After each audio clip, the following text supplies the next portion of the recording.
Then finally, the last person that will be saved from hellfire.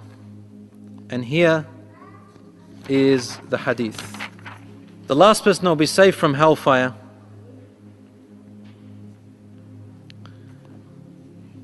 narrated in Sahih Muslim.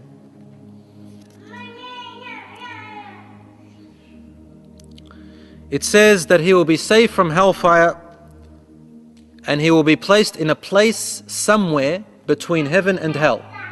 He's not in hell and he's not in heaven. But he can still hear the people of hell and witness some of it. But he can't hear anything of people of heaven. As he is sitting there, he turns to hellfire out of agony. And he says, Alhamdulillahi alladhi najjani minki. Praise be to Allah who has saved me from you. Alhamdulillahi alladhi a'tani ma lam yu'ti ahadan min al-alamin. Praise be to Allah who has given me something that He has never given to anyone before me. He doesn't know that he's the last person. He thinks he's the only one saved. Allahu Akbar. On that day, that's everybody thinks that they're judged by themselves. And because of the torment, he says, Alhamdulillah, I'm saved. He's given me something He's never given to anyone before me. He doesn't know that everyone's already beaten him to heaven and taken their positions. So then he sits there for a while. In the hadith it says, then he says, oh my Lord, can you please just one thing I request from you, my Lord. Can you take me away a little bit of a distance from hellfire, because its sound is disturbing to me. I don't want to be close to it. And then Allah will say to him, my servant, if I do so, will you ask me for anything else? He will say, oh my Lord, glory be to you, I will not ask you for anything else. He says, do you promise me? He will say, oh, I promise you. He goes, very well. So then he is moved. And then suddenly Allah subhanahu wa ta'ala deliberately makes a tree grow at a distance where he can see it, a beautiful tree. Then he will say, after a long time, Ay Rabb, my Lord, ادنني من هذه الشجرة لأستظل بظلها وأشرب من مائها. Please, can you just take me a little bit closer to that tree so that I may use its shade and so I can drink some of the water that's around it? Allah will say to him, but you promised me not to ask. Why are you asking me again? He'll say, my Lord, please, this is my last request. He says, if I do so, will you ask me for anything else? He said, no, I promise. So he puts him underneath that tree. Then Allah subhanahu wa ta'ala raises another tree, which is nicer than the other one with fruits and stuff. He says, oh my Lord, after a last, and Allah knows that he can't bear it. Please just put me under that tree so I may use its shade and drink from its water, and I won't ask for anything anymore. Allah will say, my servant, what's wrong with you? You're not patient. You promised me. And you'll say, my Lord, this is my absolute last request. So then Allah says, very well. He puts him under that tree and he begins to drink of its water and shaded from its shade.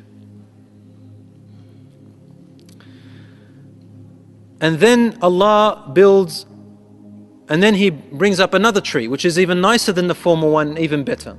And then he says, my Lord, my Lord, my Lord. Allah says, no, no, no, no. He says, please, please, please. And Allah subhanahu wa ta'ala says, because if I put you there, you may ask me again.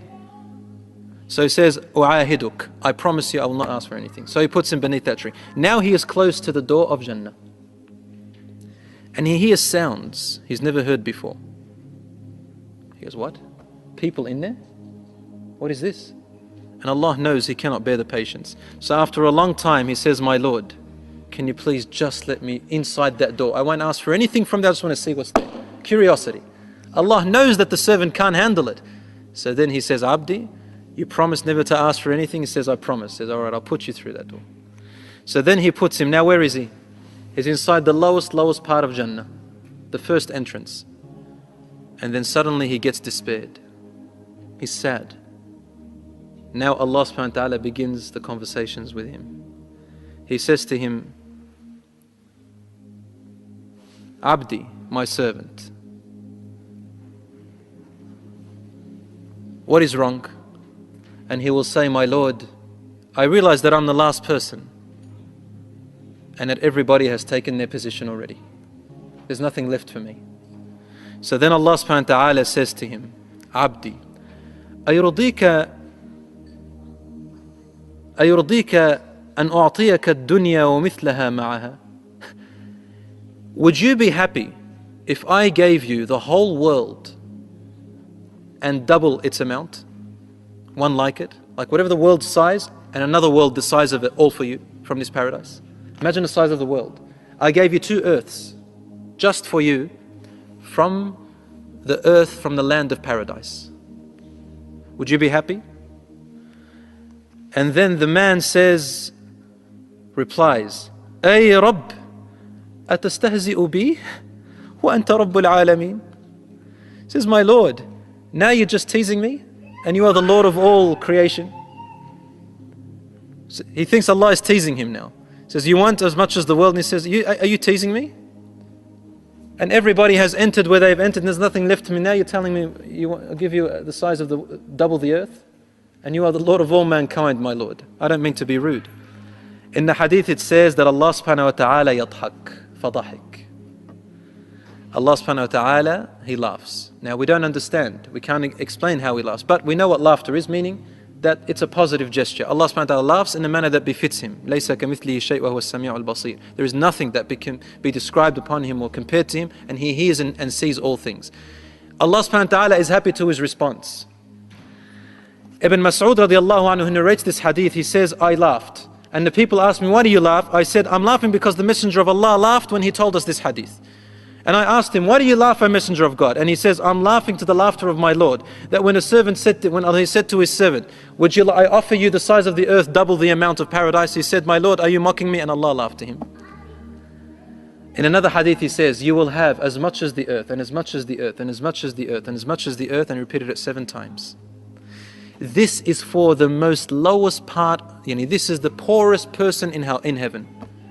This is the last person in heaven that is entered into heaven. This is what he gets. I'm going to save the rest till next week, inshaAllah. And we're going to begin from here. The lowest earning in heaven. What is it from this man? I'm going to continue what he gets, inshaAllah, and the conversations that occur between us and the people of heaven, between us and the angels, and between us and Allah subhanahu wa ta'ala. Jazakumullah khair for listening. We ask Allah subhanahu wa ta'ala to save us from hellfire. Allahumma inna na'udhu bika min ghadabika wan nar.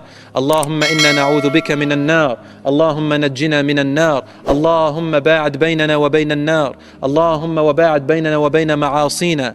Allahumma wa ba'ad bayna ma'asina allati tudkhilana an-nar.